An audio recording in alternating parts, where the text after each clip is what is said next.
बहू लाए थे या नौकरानी, एक दर्द भरी कहानी।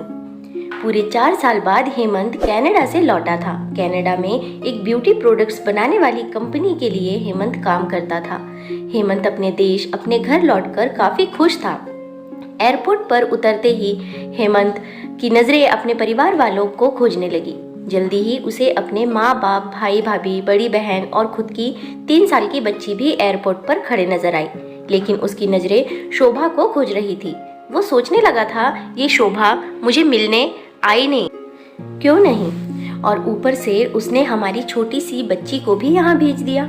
अश्विन एयरपोर्ट पर सबसे हंसी खुशी मिला। फिर उसने शोभा के बारे में पूछा तो उसकी दीदी बोल पड़ी, भाई वो घर पर ही है, तुम्हारे लिए खाना तैयार कर रही है। वह तो आज ही तुम्हारे आने की खुशी में काम करने लगी है, वरना वो कोई काम करती कहाँ है। अश्विन ने अपनी बेटी को प्यार से उठा लिया, लेकिन उसकी बेटी उसे देखकर रोने लगी। लाओ मुझे दो बच्ची को, वह तुम्हें काफी दिनों बाद देख रही है ना, इसीलिए पहचान नहीं पा रही है। कहते हुए दीदी ने बच्ची को अपने पास ले लिया। सभी टैक्सी में बैठकर अपने घर की तरफ रवाना हुए।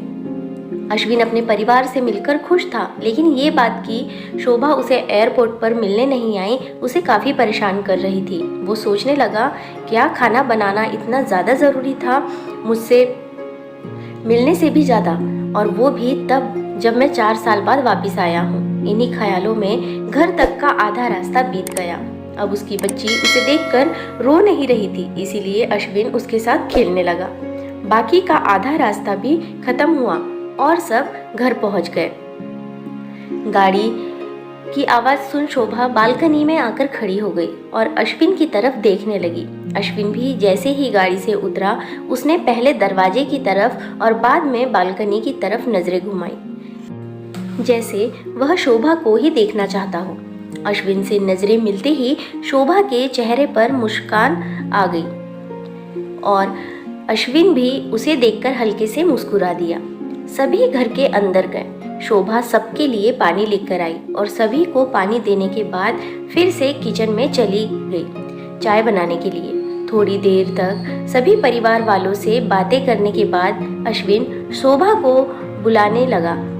माँ ने उसे बीच में टोकते हुए कहा, रहने दो उसे किचन में, थोड़ा काम कर लेने दो, बाद में अपने आप आ जाएगी। तुम बैठो यहाँ मेरे पास, वैसे भी कहाँ ज़्यादा काम करती है वह।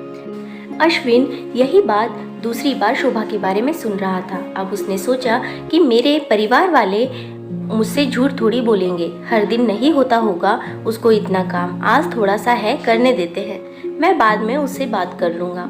अश्विन अपने परिवार वालों से बातचीत में मगन हो गया। एक के बाद एक रिश्तेदार और पड़ोसी अश्विन को मिलने आते रहे और शोभा को किचन से बाहर निकलने का समय ही नहीं मिला।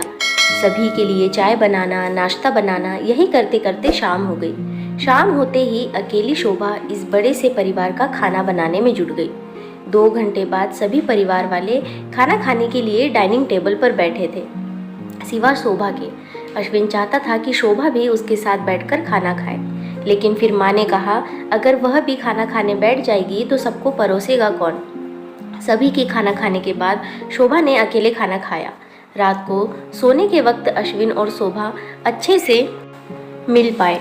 अश्विन शोभा के साथ काफ़ी बातें करना चाहता था, लेकिन वह उसके चेहरे पर थकान और नींद अच्छे से देख सकता, इसीलिए उसने शोभा को परेशान न करने का फैसला किया और उसे सोने दिया। शोभा सोने ही वाली थी कि उसकी छोटी बच्ची रोने लगी, तो शोभा तुरंत उठकर उससे दूध पिलाने के लिए चली गई।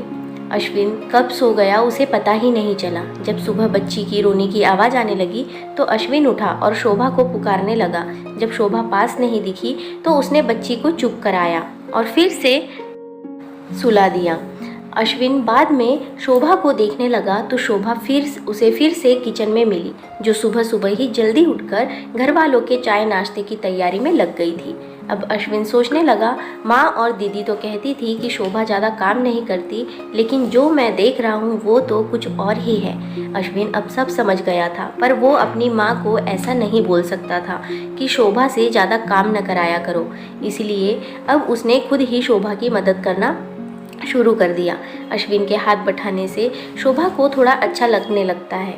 पहले जहाँ उसका चेहरा थकान से उतरा रहता था, अब उस पर थोड़ी थोड़ी चमक आने लगी थी। अश्विन ने कुछ दिनों में ही ये महसूस कर लिया था कि शोभा अब वो शोभा नहीं रही थी जिसे अश्विन शादी करके लाया था। वो तो कोई और थी जो तोते की तरह बोलती थी, और ये शोभा तो बिल्कुल ही चुपचाप और गुमसुम है। ऐसा लगता है जैसे किसी के दबाव में हो, किसी डर की वजह से सहमी हुई हो। अश्विन शोभा को उसके काम में और ज़्यादा मदद करने लगा। अश्विन का ऐसा व्यवहार अब घर वालों को खटकने लगा। घर के सभी बड़ों और उसकी दीदी ने मिलकर अश्विन को समझाया, तुम अपनी बीवी की मदद करते हो, उससे हमें कोई एतराज़ नहीं है, लेकिन तुम्हें भी एक हद तक ही ऐसा करना चाहिए।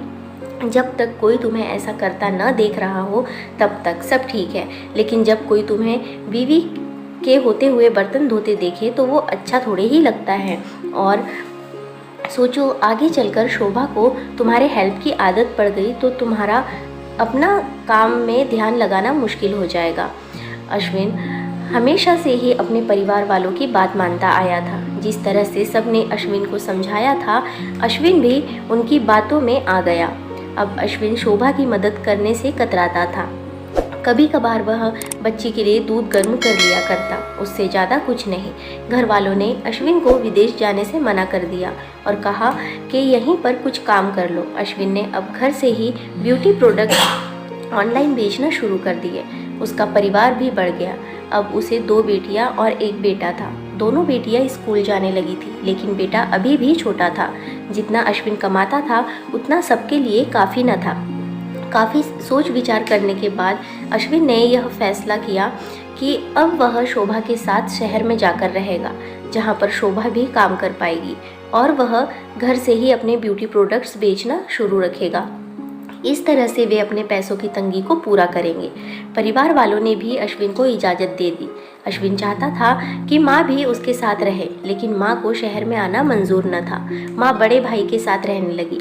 शहर में अब शोभा नौकरी करती और अश्विन घर से ही ऑनलाइन अपने प्रोडक्ट्स बेचता। कई साल ऐसे ही बीत गए। शोभा घर का काम और बाद में बाहर का काम करके पहले से भी ज़्यादा थकी थकी रहने लगी।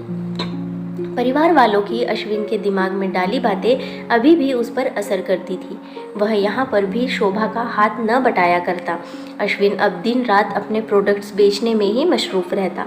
कभी कभी शोभा उससे कहती कि मुझे अच्छा नहीं महसूस हो रहा है, मुझे डॉक्टर के पास ले चलो। वो हाँ कह देता, लेकिन अपने काम में इतना खो जाता कि कभी उसको डॉक्टर के पास ले ही नहीं जाता। शोभा तो बीमार थी, लेकिन एक बार अश्विन बहुत ज़्यादा बीमार हो गया। इतना बीमार हो गया कि उसे अस्पताल में भर्ती करवाना पड़ा। अस्पताल में अश्विन के पास सिर्फ शोभा थी और कोई नहीं। इतना बीमार होने के बाद भी उसके परिवार वाले सिर्फ उससे मिलकर वापस अपने घर चले गए थे। उसका सहारा बनने के लिए, उसकी तकलीफ़ बांटने के लिए कोई भी उसके साथ नहीं था।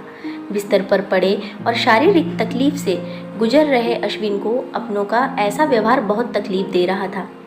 फिर वह सोचता कि उसने भी तो शोभा के साथ ज़िंदगी भर यही किया है। क्या वो शोभा का जीवन साथी सिर्फ नाम का ही नहीं था? जब साथ देने की बारी आती थी तो उसने दूसरों के बहकावे में आकर उससे किनारा कर लिया था। यहाँ तक कि शोभा के खुद अपने मुंह से कहने के बाद भी उसकी तकलीफ़ को वो नज़रअंदाज करता आया था। अश्विन को अब अपना दर्द शोभा के दर्द के आगे मामूली सा लगने लगा।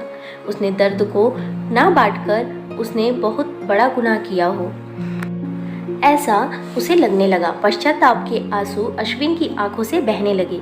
उसने अपनी सारी गलतियों और गुनाहों के लिए शोभा से माफ़ी मांगी। दोस्तों, जीवन साथी का मतलब होता है जीवन के हर उतार चढ़ाव में, जीवन के हर मोड़ में जो साथ दे। साथ होने और साथ देने में उतना ही फ़र्क होता है जितना सिर्फ वादा करने में और सचमुच वादा निभाने में होता है। दोस्तों, एक पत्नी की दर्द भरी कहानी पति के दृष्टिकोण से हमने बयां की है। इस कहानी को पढ़कर किसी भी पति या पत्नी का अपने जीवन साथी के प्रति व्यवहार सुधर जाएगा तो इस कहानी को लिखने का उद्देश्य सफल हो जाएगा। तो फ्रेंड्स, आपको ये स्टोरी कैसी लगी, इस पर अपनी राय कमेंट बॉक्स में ज़रूर बताएं।